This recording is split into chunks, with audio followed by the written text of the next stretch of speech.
এরা মনে আমার চিনছে না রে। দায়িত্ব নিবে 500 টাকা দিব, যে দায়িত্ব নিয়ে সবাই মিষ্টি খাওয়াবে, কেনা খাওয়াবে। কও আমার যেভাবে তোমরা ভোট দিছো, এটা সারা জীবন তোমরা গোলামি করলো, আমার শেষ হয় না। এটা আমি কইছিলাম নি যে আমি তোমরা কখনো তোমরা ছয়টা দিতাম না।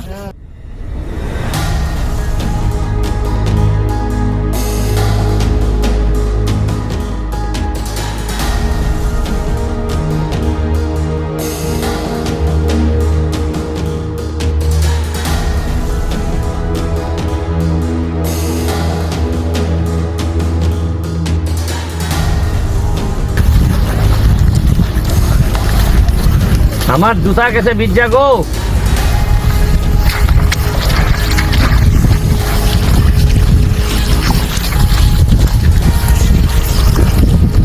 সাপ আসেনি? সাপ সাপ নাই?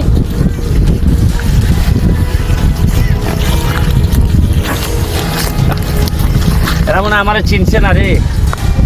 চিনতো নি দেখছো গো, চিন্তা লাগছে।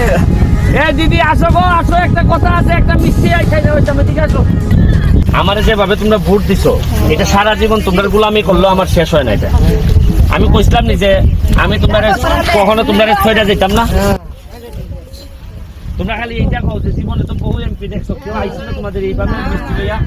আমি হয়তো আগামীবার হয়তো ভোট চাইতো আসবো না, আমি হয়তো দাঁড়াইতাম না, কিন্তু তোমরা যে ঋণে আমাদের ফেলছো দিয়া ভোট, আমার কাছে মনে হয় যে বাকি জীবন তোমাদের গোলামি করলো আমার। কারণ পুরা এতগুলা বাগানের মানুষ আমারে ভোট দিছে, হয়তো অনেকে তোমরা আমার দেখো নাই, কিন্তু তাও আমার নামের উপর কথা শুনে তোমরা ভোট দিছো। হরতালের সময় ছিলাম, হরতালে এই কারণেই মানুষ এরা মন জয় করতে পারছি, এই জন্যই কইছে যে আচ্ছা না ব্যারিস্টার ভালো লোক, এই জন্যই তো ভোট দিছে। আর এখন এটা আমার প্রমাণ করার সময় যে আসলে খালি ভোটের আগেই ভালো নাকি না ভোটের পরেও আমি ভালো। মানে আমার তো আরো 5 বছর বাকি আছে, যদি আমি নির্বাচন না করি তো তার দরকার নাই আমার। আসো গো দিদি, পাইছো? আর দেখে আইসি যে টাকা খাইলাম। আসো গো দিদি, আশীর্বাদ রাখো, আর কিচ্ছু চাই না। আশীর্বাদ রাখো যাতে মানুষে আমারে খারাপ না করে, কারণ মানুষের টাকা যেন আমি না মারি, কথা বুঝছো রে?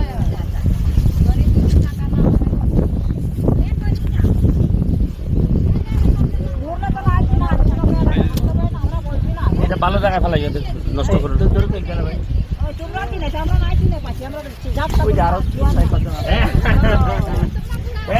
আর কই দিদি, কই দিদি? আচ্ছা শোনো, আমার তো আরো কাজ আছে, আমি আরো 2 প্যাকেট দিয়ে যাই গা। তোমরা একজন কে দায়িত্ব নিবে? 500 টাকা দিব, যে দায়িত্ব নিয়ে সবাই মিষ্টি খাওয়াবে, কেনা খাওয়াবে। কও হ্যাঁ, এই যে দিদি নাও, এই দিদিরে 500 টাকা দাও, আর ওই মিষ্টির প্যাকেট দিয়ে দাও। দিদি দিদি আমাদের সাথে আসেন, গাড়ি থেকে 2 হরন মিষ্টি দিয়ে দিতেছি। এখানে একজন নিতে পাঠাও দিদি।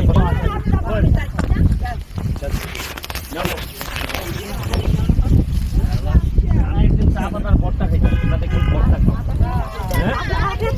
ওই যে কি জানি চা পাতারে কি করে ডাল ডাল দিয়ে আমার একটা খাওয়াই যেত।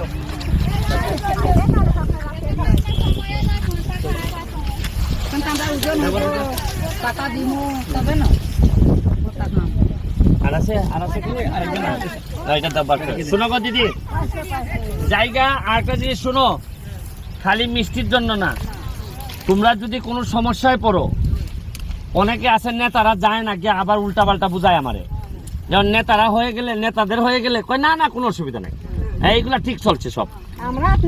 তোমরা একটা কাজ করবা, যদি দেখো তোমরা সমস্যা নেতারা হইতেছে না, নেতারা 2 নাম্বারই করতেছে, সরাসরি আমার বাসার যে জায়গা, আমার বাসা সোনারঘাটে, আমি প্রতি শুক্রবার শনিবার আমার বাসায় থাকি। আমার বাসায় বইলা দেওয়া আছে যে চা বাগানে কোনো শ্রমিক ভাই বোন যদি আসে, তারে কোনোভাবেই ফেরানো যাবে না। অন্য তুমি স্বপ্নে যদি ফেরাবো, কিন্তু চা বাগানের শ্রমিক ভাই বোন গেলে ফেরাবা না। কারণ হচ্ছে গিয়ে মানে আপনারা যা করছেন এই নির্বাচনে আমার জন্য, মানে আমার বাপ নাই, আমার মা দেশে থাকে না, এরকম একটা এতিম ছেলেরে আপনারা যেভাবে আপনারা সম্মানিত করছেন, এইটার ঋণ আমি মানুষের বাচ্চা হইলে কোনোভাবে দেওয়া সম্ভব না।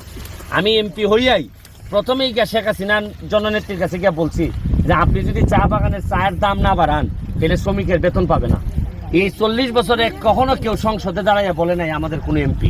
আপনার ছেলে মেয়েরে জিগাইয়েন যে আমি চেষ্টা করে যাচ্ছি যাতে আপনাদের জীবন মান উন্নত। এই যে এখানে একটা কি বানাইছি দেখছেন আপনারা, ওই যাত্রী ছাউনি বানাইছি, বানাইয়া চা বাগানেরই একটা লোকরে দিয়া কইছি তুমি এখান থেকে ইনকাম করবা করে তোমার সংসার তুমি চালাইবা। আরেকটা করছি চন্ডী রামগঙ্গা, আরো করতেছি, আরো বিভিন্ন জায়গায় করতেছি। আমার কথা হইলে এই জায়গাটারে আমি একটা পর্যটন নগরী বানাইমু, যাতে তোমরা যারা চা বাগানে কাজ করবা আর তোমাদের যারা ছেলে মেয়ে চা বাগানে কাজ করবে না, এরা যেন বাহির থেকে পর্যটক আইলে এদের মাধ্যমে ইনকাম করতে পারে টাকা। তাইলে হবে কি শুধু চা বাগানের উপর আর নির্ভর না, তুমি তখন অন্য জায়গা থেকেও তোমার আয় ইনকাম আইব। কথাটা বুঝছো নি? আর কতদিন সারা জীবনই এইভাবে করবা? কেউ তো তোমাদের ভাগ্য উন্নয়ন চায় না, খালি সারা জীবন এরা ভুট্টাই নিয়ে গেছে, কিন্তু দেয়ার মতো কি দিছে আমার এটা কও।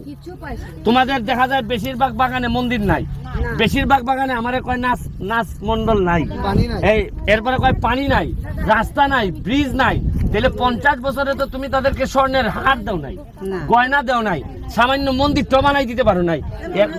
এরার কত হইলো কি জানো, যে আরে চা বাগানের মানুষ অত করণ লাগবো কেন, বুট তো এরা এমনি দিব। আর এবার চা বাগানে মানুষ দেখাই দিছে বুট কেমনে দেয়। এই জন্য এক ভদ্রলোককে বাড়ি পাঠাইয়া একেবারে টাকা পাঠাই দিছে। দেখো দিদি এটা দিয়ে দিও, আর দিদি 500 টাকা নেন, আর দিদি টাকা দাও জায়গা। আমার কোনো ভুল হইলে সবসময় আমার ক্ষমা করবাই, আর আমার যদি কোনো পরামর্শ থাকে সবসময় পরামর্শ দিবাই, ঠিক আছে? ওকে দিদি গেলাম।